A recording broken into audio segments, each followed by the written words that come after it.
Hello बच्चों, मैं विवेक कुमार एक बार फिर से आप सभी का स्वागत करता हूं हमारे आपके और सभी के favourite channel Nand Kishore classes पे।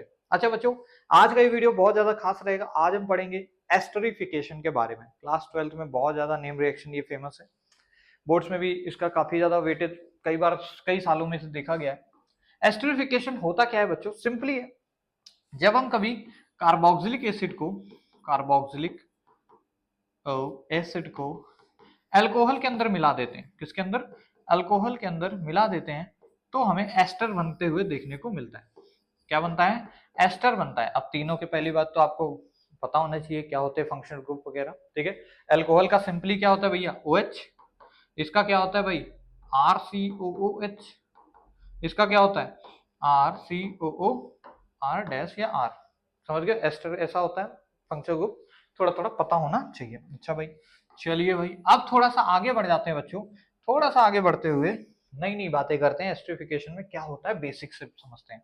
देखो, मान लेता हूं कोई अल्कोहल ले लिया मैंने CH3OH, और एक मैंने कार्बोक्सिलिक एसिड ले ली जो कि है ऐसे कुछ HOC डबल बॉन्ड O, इधर ले लिया CH3, यानी CH3COOH ले लिया है एसिटिक एसिड, और हमारा मिथेनॉल ले लिया। अच्छा भाई, अब फर्दर क्या होता है बच्चों? हमारे पास एस्टर बन जाता है, यानी CH3C डबल बॉन्ड O और हमारे पास CH3 ये बन जाएगा, और हमारे पास वाटर रिमूव हो जाएगा H2O। परंतु बच्चों, कहां से OH आएगा और कहां से H आएगा ये सोचने वाली बात है। बात याद रखना, ये जो प्रॉपर्टी है ये पढ़ाई जाती है जब हम क्लीवेज ऑफ OH बॉन्ड पढ़ते हैं। याद रखना, अल्कोहल में O और H के बॉन्ड, O और H के बीच का बॉन्ड भी ब्रेक होता है, और कुछ केसेस में ये R और O के बीच का बॉन्ड भी ब्रेक होता है, ठीक है। इसके अंदर एस्टरिफिकेशन वगैरह हम पढ़ते हैं या मेटल के साथ रिएक्शन पढ़ते हैं, तब OH बॉन्ड टूटता है और H प्लस रिलीज होता है। याद रखना, H प्लस कहां से आता है बच्चों?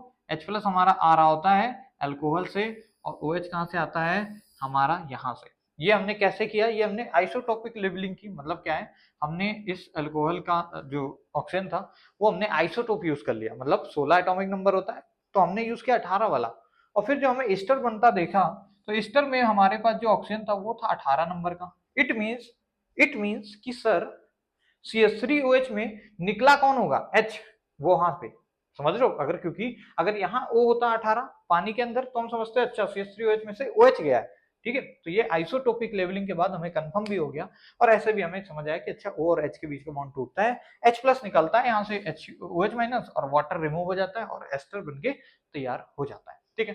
ये तो बात होगी नॉर्मल बोर्ड तक जो बच्चा पढ़ता है। अब बात करते हैं अच्छे बच्चे क्या पढ़ते हैं। अगर आप समझदार हैं तो आप ये भी पढ़ के गए होंगे कि सर रेट ऑफ एस्टरिफिकेशन जो होता है, रेट ऑफ एस्टरिफिकेशन एस्टरिफिकेशन क्योंकि यहाँ पे बच्चों अगर इसके मैकेनिज्म की बात करें तो एक कॉम्प्लेक्स बन रहा होता है, और इस केस में रेट इन डायरेक्टली उसमें होता है स्टेबिलिटी ऑफ दैट कॉम्प्लेक्स। समझो, जितना ज्यादा स्टेबल कॉम्प्लेक्स बनेगा उतना ज्यादा हमारा रेट ऑफ रिएक्शन होता है, या बोले जितना कम स्टेरिक हिंड्रेंस होगा उतना ज्यादा रेट होगा। यानी rate is directly proportional to, या बोले inversely proportional to steric hindrance, जिसकी वजह से बच्चों सबसे ज्यादा रेट हो जाता है 1 डिग्री अल्कोहल्स के लिए, फिर 2 डिग्री और फिर 3 डिग्री। अगर कोई पूछे भैया कि भैया ये याद रखना ये क्या है? अल्कोहल्स है।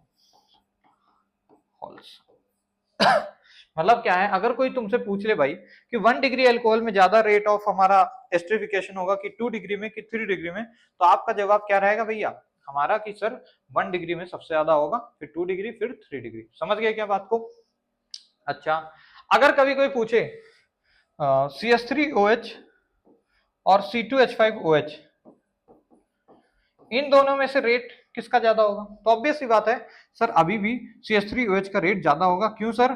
क्योंकि CH3OH में OH के बगल में जो ग्रुप लगा है वो मिथाइल ग्रुप है, यहाँ OH के बगल में जो ग्रुप लगा है ये थोड़ा बड़ा ग्रुप है। C2H5 मतलब 2 कार्बन वाला ग्रुप, बल्कि ग्रुप है। जितना बल्कि ग्रुप होगा स्टेरिक हिंड्रेंस उतना ज्यादा होता है। स्टेरिक हिंड्रेंस मतलब एंगल में जो हिंड्रेंस हो रही है, समझो जब पास आ रहे हैं मॉलिक्यूल्स रिएक्शन करने के लिए परफेक्ट पोजीशन में, तो जो एक दूसरे को रिपल्सन हो रही है फेस, वो स्टेरिक हिंड्रेंस है, वो ज्यादा हो जाएगी अगर बड़े बड़े मॉलिक्यूल्स होंगे। समझ रहे हो? तो बड़ा मॉलिक्यूल कम होगा रेट, छोटा मॉलिक्यूल मस्त रिएक्शन देगा। समझ पा रहे हो ये भी बात, बेसिक बातें?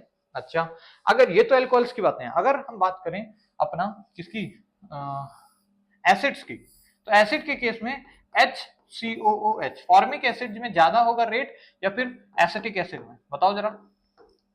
बल्कि ग्रुप किसमें है सर? इसमें। तो रेट ज्यादा किसका होगा सर? इसका। क्यों? क्योंकि छोटा ग्रुप है, हाइड्रोजन छोटे ग्रुप है, तो इसका रेट ऑफ एस्टरिफिकेशन ज्यादा होगा। मतलब अगर ऐसी एसिड ले लो और ऐसा कम नंबर का अल्कोहल ले लो तो बढ़िया क्या होगा? रेट ऑफ एस्टरिफिकेशन होगा, बिकॉज इसका मैकेनिज्म एक क्या होता है, यहाँ पे ट्रांजिशन स्टेट होती है जो कि जिसकी स्टेबिलिटी के डायरेक्टली वसूल होता है, क्योंकि वही रेट डिटरमाइनिंग स्टेप है। और जितना कम स्टेरिक हिंड्रेंस होगा उतना ज्यादा रेट ऑफ रिएक्शन हो जाती है। समझ गए हो क्या बात को? ठीक है बच्चों, आज के वीडियो में बस इतना ही। ये थी बेसिक डिटेल्स एस्ट्रिफिकेशन की, जो कि बोर्ड लेवल पे आपको पता होनी चाहिए थी। मिलते हैं किसी नेक्स्ट वीडियो में और नए धमाकेदार कंसेप्ट्स के साथ। तब तक के लिए हंसते रहिए, खेलते रहिए, मुस्कुराते रहिए, पढ़ते रहिए और देखते रहिए क्या, नंद किशोर क्लासेस चैनल। जय हिंद बच्चों।